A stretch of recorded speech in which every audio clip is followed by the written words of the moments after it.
আমি নিজের ক্ষতি নিজেই করেছিলাম, বোকা ছিলাম আমি। তাকে এত বেশি ভালোবাসার পরে তার হৃদয়ে ঢুকতে পারিনি, এটা হচ্ছে আমার জীবনের বড় ব্যর্থতা।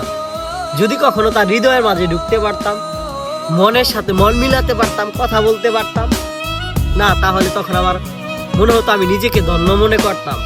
সত্যি বলতে এমন কাউকে ভালোবেসেছিলাম, সে শুধু জীবনে দুঃখই দিয়েছিল, ভালো কিছু দেয়নি। আমি তো জানতাম না সে অন্য কারো নেশায় আসক্ত। হয়তো আমি তাকে নেশায় আসক্ত করতে পারিনি, কিন্তু সে অন্য কারো নেশায় আসক্ত ছিল। এটাই ছিল আমার জীবনের সবচাইতে বড় ব্যর্থতা। তাকে শ্রদ্ধাও করতাম এবং কি তার প্রতিটা কথা মেনে চলতাম।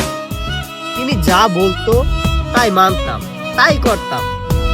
ও বেঈমান, বেঈমান কখনো আপন হয় না। হ্যাঁ, অবশেষে সে আমাকে নিয়ে কঠিন একটা দাবার চাল চাললো।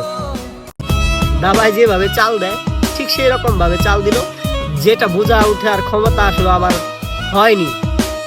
সেজন্য তো নিজের ক্ষতি নিজেই করেছি। তার হৃদয় গহীনেও ঢুকতে পারিনি, কারণ আমি ছিলাম তার কাছে শুধুমাত্র ভুলের মতো কোনো কিছু ছিলাম না, যে সেই নেশায় আসক্ত হয়ে সে মাতাল হবে এবং কি আমার পিছন পিছন ঘুরবে। বড় বাস্তবতা।